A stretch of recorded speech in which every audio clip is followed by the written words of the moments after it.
Hey guys, welcome back to TechMan. Today, let me show you how to fix Check VSC Lexus IS250. Nothing gets your attention quite like a warning light appearing out of nowhere, especially when your Lexus suddenly flashes a Check VSC message.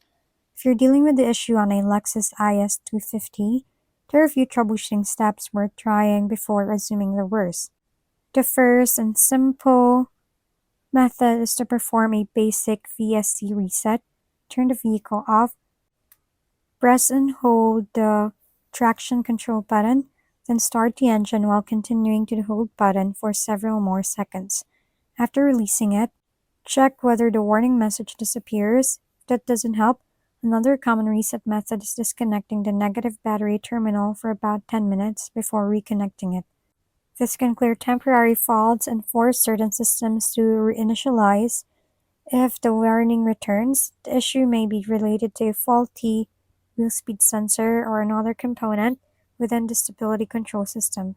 In some cases, replacing the affected sensor and having it properly calibrated or recognized by the vehicle's computer can resolve the problem.